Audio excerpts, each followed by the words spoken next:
The problems now arising from, of course, the second installment of that documentary for Netflix from Harry and Meghan.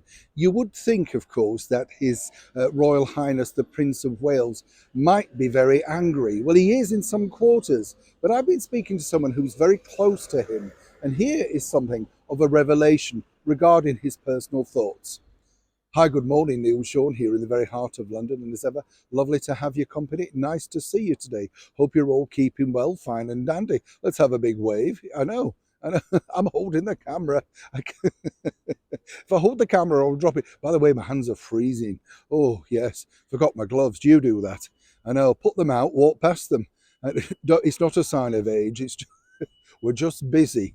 That's it. When you forget anything, don't think bad of it. Trust me. Just think, look, you're busy. You can't remember everything, can you?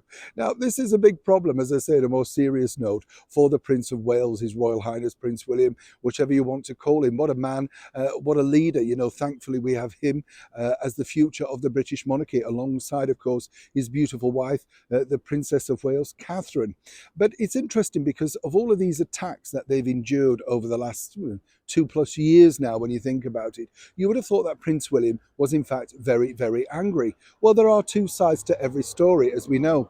And according to a very good source, the Prince of Wales is very sort of just perplexed, as I say, as to where these stories come from. He was very close to his brother, never noticed any of these alleged mental health problems that he claims he had. Not to that level anyway, of course, not to the point where he is now.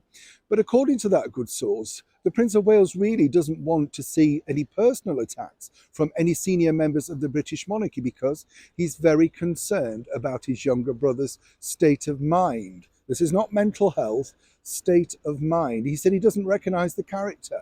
But what he does see, according to that good source, is someone who's incredibly unhappy, playing a part to please people because, as we know, Prince Harry is something of a people pleaser, morphs into the character that he wishes them to be, the party prince, the action hero. You've seen it all before. A working member of the British monarchy, the heads together, that sort of stuff. Whatever he feels will make him fit in. Now, of course, William knows this. You do know your brother better than anybody. You understand each other. And he feels that a personal attack from anybody from the British monarchy would be a big slight and, more importantly, a worry about exactly how Harry would undertake this.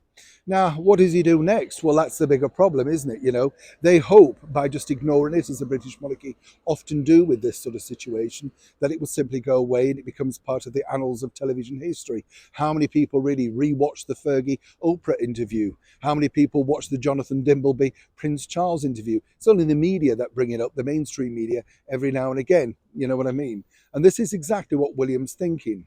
He does think at some point that Harry will reach out when he gets to the point where he doesn't know which way to turn, as he has done previously. But for now, however bad those barbs and accusations and everything may be, William is truly putting it down not to his younger brother, but to the influences around him. And I thought that particular statement from those very close to the Prince of Wales, the influences around him, says everything about what he feels is truly going on in his younger brother's life.